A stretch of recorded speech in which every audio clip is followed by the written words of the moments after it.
Hi, this is Scott. I really appreciate our sponsors because they make the show possible. Today's show is sponsored by Developer Express. Become a UI superhero with Dev Express controls and libraries. Deliver elegant .NET solutions that address customer needs today. By leveraging your existing knowledge, you can build next-generation touch-enabled solutions for tomorrow. You can download your free 30-day trial at dx.hanselminutes.com. That's dx.hanselminutes.com.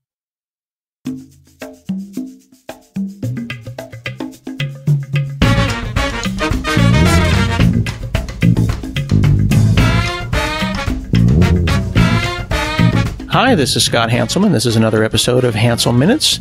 Today I'm talking with Keisha Josephs. She is getting her PhD in linguistics and already has an MA in linguistics and is also a software developer. Thanks for talking with me today. Hi, thank you. So you are getting you said your ABD, but you're really you're doing your dissertation right now as we speak, probably. Right, yeah. I'm very close to finishing. I can feel it in my bones. I just have one chapter left and then a whole bunch of editing to do before I finish. So hopefully I finish by this semester, if not by the end of this year. Excellent. And then will you make everyone call you Dr. Josephs? I think I will. I've been actually running that through my head. I have another friend who is a woman of color who has a PhD, and she talks a lot about how she gets more respect when people call her doctor. So, as a woman of color. So I think maybe if it's going to feel weird. You spent decades in school. I think that I'll call you whatever you tell me to call you. I respect that 100%. As a person that went to community college, you can just call me Scott. Okay. So I have a lot of respect for people who put that much work into school. Thank you. So, additionally, you are Afro-Caribbean. Specifically, is it Kalinago? Yeah, I'm Afro-Caribbean and Kalinago, which is a Native American tribe that's in the Caribbean. Mm-hmm. The biggest community is in Dominica. There's a reservation there. So there is a Native American reservation in the Caribbean. It's on the island of Dominica, about 4,000. I hear the numbers about 2,000 to 4,000 individuals. And then there are other smaller communities throughout the Caribbean, like St. Lucia, which is where my mom's from and where my Kalinago community is. Though I work a lot with the community in Dominica. And there's a lot more going on in the Caribbean culturally and linguistically, and more islands, I think, than most Americans realize, right? They think Puerto Rico, and then as you go to the east, maybe once they get to U.S. Virgin Islands, they kind of just forget that there's a dozen other islands with culture beyond there. Yeah, the Caribbean is incredibly diverse, and what I'm learning through my work is that it has always been, or almost always been, an incredibly diverse and rich place in culture, in language, and traditions. In the modern times, since they were colonized by different countries, and you can go from one island to the next and have, different accent, a different culture. And historically, there's been a lot of Native American tribes that have passed through there, and have put their own touches on each one of those places. So it's really fascinating. And I think that history does not get, talked about a lot, especially the Indigenous, side of, the Caribbean history. I mean, we talk a lot about Caribs and Arawaks, and every time I read something, I'm like, oh, they got it wrong, because it's so much broader and it's so much wider than what you would read about in the books. All right. So you'd hear Columbus came in and he said he found the Tainos, and the Tainos said, hey, these bad people called the Caribs, and that was that. And then they all died out. And it really wasn't there. There was a lot of trade going on between the groups. There's even some connections to North American native groups. So it's a really fascinating place. It is, and it does so easily get, people just kind of draw a circle around it in their mind, and they say that's the Caribbean, and that's it. And, flipping it to the exact opposite side of the globe, you can see why people would be frustrated with Moana, which was just this kind of generic Polynesian thing. It was a great movie and beautiful songs, but from a cultural perspective, it was just a mush. Yeah. Yeah, it's really interesting that you mentioned that because I have one of my friends who's Maori, and she lives in New York and has, 3 kids now, and it was a big thing in her kids' school, and she has managed to turn that movie into so many teaching moments. I just told her that the other day. So now, the kids love the movie, but they're also getting the real input from Maori individuals of cultural items. So they just had like a Moana party, but they had like real Polynesian dancers that came and shared authentic Polynesian dance. So I'm like, how cool is that? You're like 8 years old and you get a Moana party with like authentic Polynesian dancers and have access to all these people that you can actually ask about. So ask about, the culture and tradition. So that was really great. That's great. And that's great. That's the time to get it. I mean, my kids are 9 and 11, and that movie and reading about things like that will give them a realization that life is a lot more complicated and varied than people realize. Putting people into boxes doesn't do anyone any good. Yeah, and it was interesting to see how she struggled with it because she knew all the things that were wrong with the movie, but she knew that the kids were coming from a very innocent place. So she was able to use that to educate them on some of the cultures and history. So yeah. So the culture that you're focused on, the Kalinago, that is both a language and the name of a culture? I want to make sure I get that right. Yep. So the group is Kalinago and the name of the language is also Kalinago. And that's what the community uses. But you might also have heard of Caribs. So we have been called Caribs for a very long time, and it's just a very erroneous term because so what happened in the Caribbean is that there were Arawakan peoples throughout there that came first, and then there was a wave of Carib peoples that came, and there was a lot of intermarriage between the two. And when Columbus came, since the Caribs were the ones that were putting up a lot of the resistance, of course, they heard from the Arawaks that, hey, this guy's coming in and he's doing bad stuff, put up a fight. So he basically said, okay, it's the Caribs that are the problem. We've got to fight them. And all these people that I don't like are now Caribs. And so the name kind of stuck and it just causes so many problems. It's like, no, well, we have some Caribs, we have some Carib words and we have some Carib heritage, but it's just like saying, English has some French words, but we're, if you're English, you're not French, So it's sort of that sort of deal. So Kalinago is the best term to use. And the language was spoken by how many people and is spoken by how many people now? It was spoken throughout the Caribbean. And, if you want to say 1 million people, thousands of people, and it is now spoken by no one.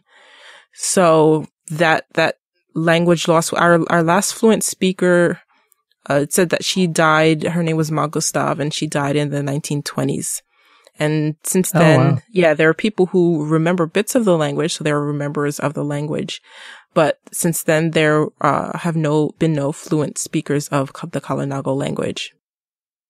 So if this is what we call, and I hope this isn't offensive, a dead language, is it something that is just like many dead things will just be forgotten, or how do you bring it back? And when you do bring it back, how do you make sure that you brought it back authentically and that you haven't evolved it in a direction that doesn't make it the language anymore? That's a really good question. And in the linguistic or language revitalization community, there's this idea that you don't call a language dead, you call it dormant. I understand when people say that a language is dead or that it's extinct. And so when someone says that, it doesn't really cause me any offense. But the reason why some people prefer the term dormant is that there's an idea that this language could be brought back. So if you think of something like Latin that was considered, a dead language, or even Hebrew. So Hebrew was actually not spoken at one time. It was, completely gone, and people brought it back. So now it's a language of an entire nation.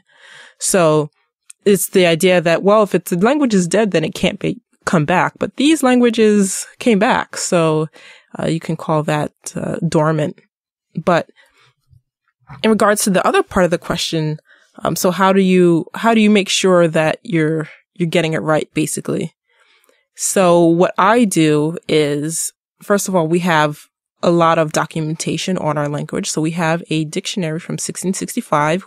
It was written by a French priest called Father Raymond Breton, and he recorded a lot of the language, not just words, but he recorded a lot of phrases, a lot of cultural information. And there were also other people who went back to the Caribbean and got various language information at different points in time. So we have snapshots of the language at different points in time. And so we have a grammar from 1889. We have a linguist that went back from 1930s on. And we also have languages that are related to ours that are still spoken. So there's Arawak in South America and Garifuna in Central America. Our language is also slightly related to Wayu, which also has a lot of speakers in Colombia.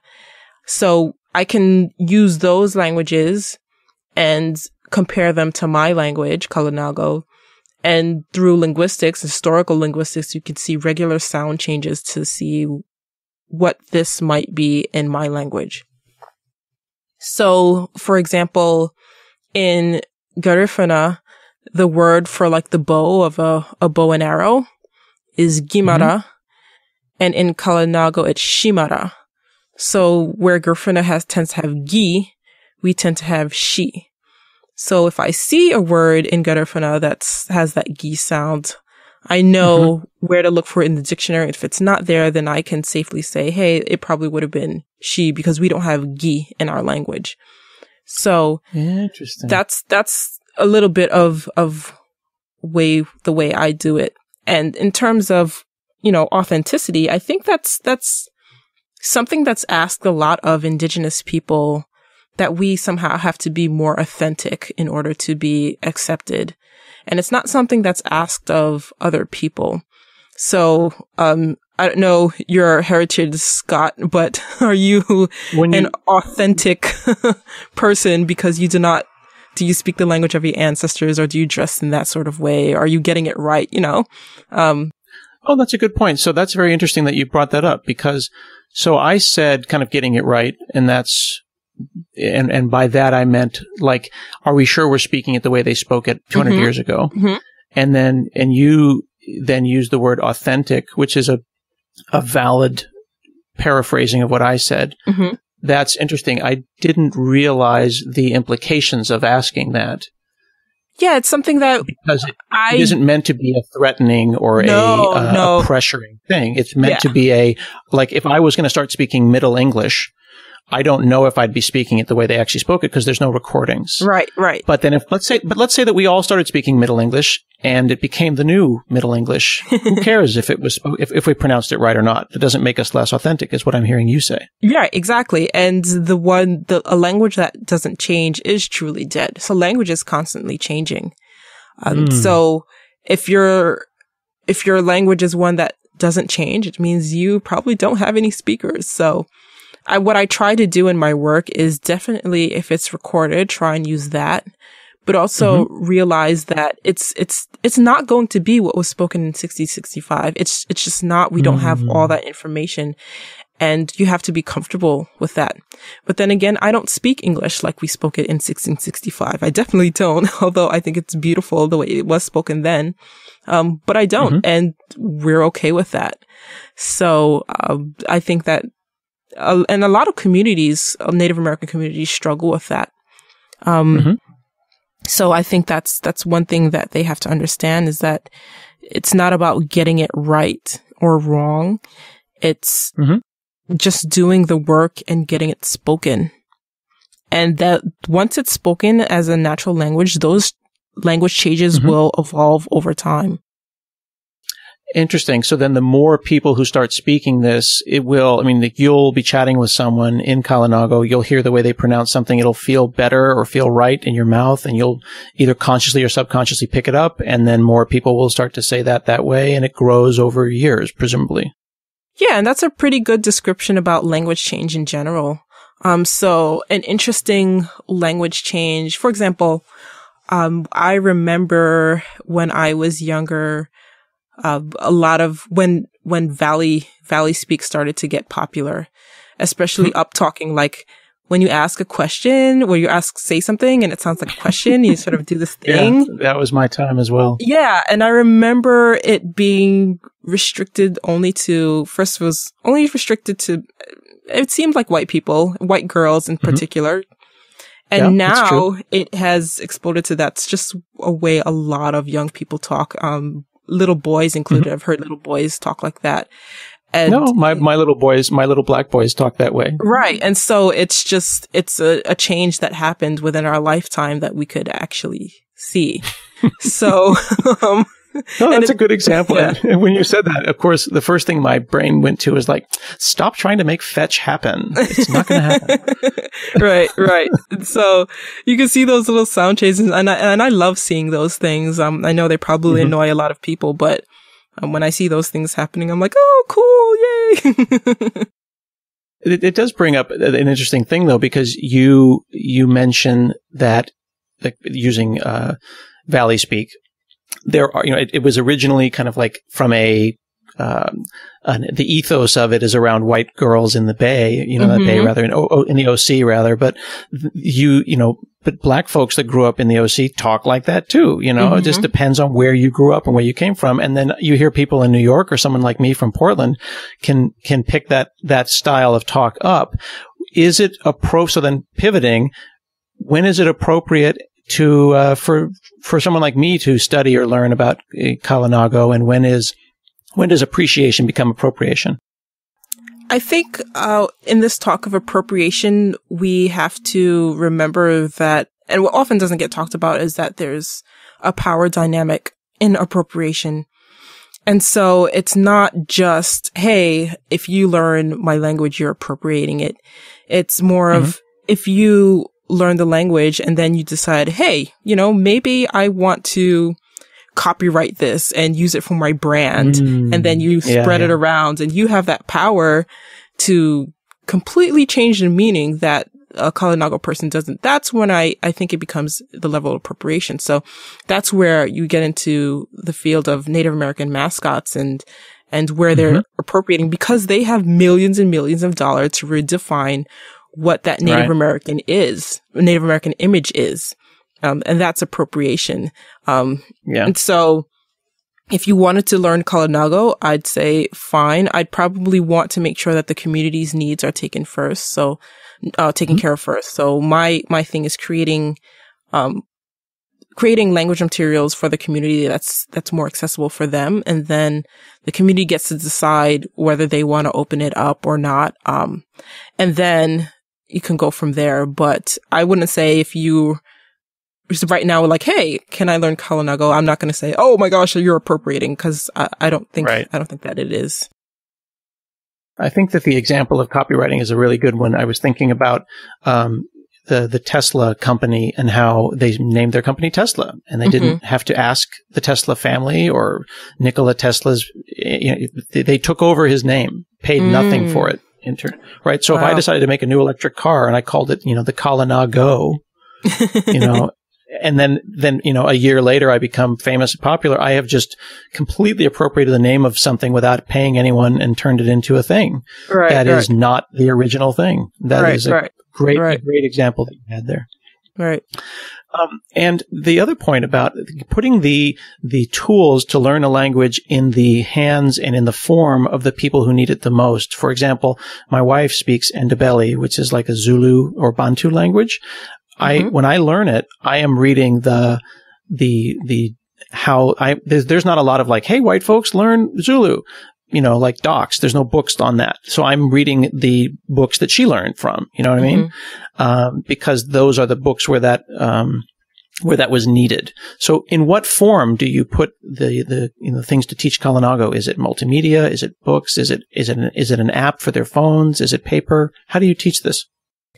So what I'm working on, in the Caribbean, getting internet was really hard in the past.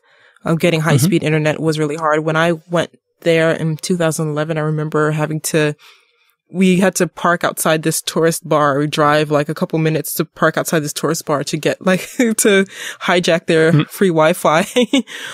So it really wasn't accessible. And then the way a lot of people get things on their phone is through credits through their phone company. So they buy a card for $20 credits, and they use that until, it gets used up. So I definitely want to make sure that things that they can use won't take a lot of bandwidth, for example, won't take a lot of their data, will be easily accessible through phones, because that's the way most people connect to the internet is through phones. So I was trying to think about just ways that I can distribute this material. And finally, I mean, this happened really recently. I thought probably the best way would be to distribute it by an ebook, because that way you get a small download. It's made for mobile devices. You can put multimedia in it if you want. It doesn't have to play.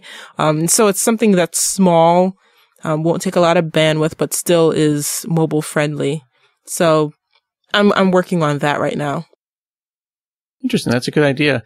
I saw that there were some people, I think his name was Dr. Martin Benjamin, working on a thing called the Kamusi Project, Kamusi. He wanted to make a Swahili to English dictionary available to feature phones and did it with texting. So when people hear a word they don't understand, they can text the phonetic sounds of what they heard, and then it will text back the word in their language. So they basically have an English Swahili dictionary over texting. So you could potentially expand to feature phones. Yeah, that sounds really cool, actually. It's a really cool idea. So is that that's the kind of things to think about? Like, you can't just say, yeah, we'll make this great multimedia app and we'll have all these videos and everything. Right. That's not necessarily the way that they need it. Right. Yeah. And most of the devices are Android, if any. I mean, just a couple of years ago, people were still using Blackberries. So, they were really popular there. So it's not like I could just make this cool iOS app and have everybody use it, because they didn't have access to that. And it's really expensive. So those are sorts of things that I have to think about. But essentially, I think of mobile first, something that's small and easily accessible on mobile phones, and then expand from there. So then let's say that we get, there's this taught in schools, how many years until you can say that it is now not a dormant language? Do you have Kalinago tables where people are getting together and chatting? How much time do you spend speaking it so you don't forget? So I think the way a language becomes living, or the way language lives, is through children. So if you have 100 adults speaking a language and there are no children learning it, your language is dead, essentially. It's on its way out. So what you need is to raise children in the language. And so what needs to happen is we need a Kalinago baby to be raised fluently in Kalinago. And that's probably won't happen for a while. I mean, I'll do it with my own future kids if that happens. But until that happens, then that language can't be living, or awake. But it's getting there. And what I think needs to happen is, so we have a lot of language materials that are across, different languages.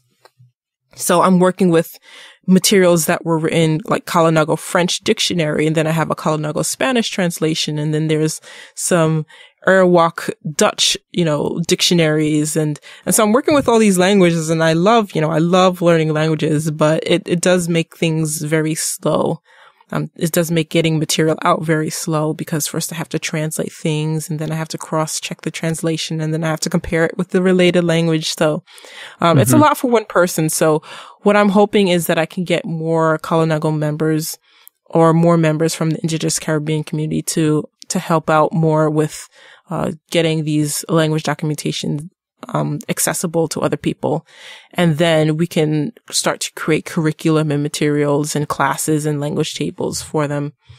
And a lot of it is just, plain old financial support. So I'm trying to go to the Caribbean this year, but it's a bit expensive getting to Dominica. They don't have a international airport, and you can only fly there during the day, because you sort of come in through these two mountains, and it's too dangerous to fly in at night. And So it's a very hard to get into, a very hard country to get into, but it's beautiful. If you ever have a chance to visit, I definitely recommend it. It's called the Nature Island because it's not a heavily touristy island. So there's a lot of just lush green rainforest. There's a huge hiking trail, little volcano. Like it's just gorgeous. Isn't that where Boiling Lake is? I believe so. And Trafalgar Falls, if I recall. I mean, there's a lot of waterfalls. There's a lot of little, springs. It's just a gorgeous, gorgeous island. Let me ask you this. How big are these different languages? Like, I know that English is rather a viral language. It steals very much and it consumes other things, you know. I think we're something like 2 or 3 million words right now, but the average person's vocabulary is what? Somewhere between 50 and 100,000 in a daily or monthly basis. Yeah. But there are other languages that are smaller. Like, again, using the languages I'm familiar with, like my wife's language, they maybe only have 15, 20,000 words total. And then they borrow, right? Right. So, for example, they don't have a word for phone. They just say ifona. So they would say, "Telefona, give me the phone." Oh, awesome. Is that right? Is ifona, is that phone? Well, yeah, they've made it that word. They stole it just like we stole all of our languages. So how many words is Kalinago? How many are loan words? And how many would you need to know to consider yourself fairly fluent and then be able to use it in your day to day? So Kalinago historically, so in the region, there's originally was the French. So we do actually have some French words, but most of the language, I'd say the two main linguistic inputs to the Kalinago language. So overall, it's an Arawakan language. It's from the Arawakan stock. And then there are words from Carib. So, there's not a lot recorded. So we probably have I'd say about 4,000 words recorded. And in terms of making new things, so different languages have different strategies to making new words. So some languages like English, borrow, just take the word and maybe change the pronunciation a little bit. And some languages have different ways that you can describe what's happening or describe the item. So for something so when I wanted to talk about internet, I made a Kalinago word, tikanshipi, which means fast net. And so I can use descriptions of what that item is and make a new word without having to say something like internet or something like that, you know, which is kind of weird. No, it is weird. It reminds me of when I went to Japan and we went to get hamburgers at McDonald's. Yeah. So it's kind of like that. Kalinago, we don't like consonant clusters, so we tend to put consonants in there. And, but what I try to do is first see if we can make a word from it. If it's just, you know, too difficult, then I'd go to a related language, see if they have a word there. If that doesn't work, then go wider until the last resort is just borrowing it wholesale from, English or something. So that's interesting though, because that is almost cultural though, because English doesn't feel bad at all about borrowing from other words. No. While, you know, the French are maybe more, protective of their language and they don't like, you know, le weekday, you know, they prefer it to be something different, le weekend, you know, so that idea of protectionism around your language definitely makes sense, especially when there are so few people, speaking it. And then, with a smaller vocabulary, it makes sense also to combine them like German into longer, almost sentence-like words. Right. And Kalinago is like that. It's a very, so we start our sentences with verbs and you can do a whole bunch of things with verbs. So it's easy to make things or describe things and use verbs. We have a good process for doing that. So, when in doubt, that's what I do. Very cool. So people can find you on Twitter at iHeartLang, L-A-N-G. And where are some resources? I'm sure they can go and Google for Kalinago, but where could they go and learn about your work, maybe read about your thesis, and possibly donate? I have a website. It's kmjosephs.github.io. And I'll put some stuff up on there where they can go and find some resources there. I don't have any up at the time I'm working on the website, but I'm working on a lot of websites. So, as my mom would say, the cobbler has the worst shoes. Absolutely. Maybe you could do me the pleasure of the kindness of, rather than me doing my thank you so much for joining us today and thank you for listening, you could exit us in Kalinago. Oh, wow. I will say hahong, thank you. And that's about it. Thank you so much. I appreciate it. This has been another episode of Hansel Minutes, and we'll see you again next week.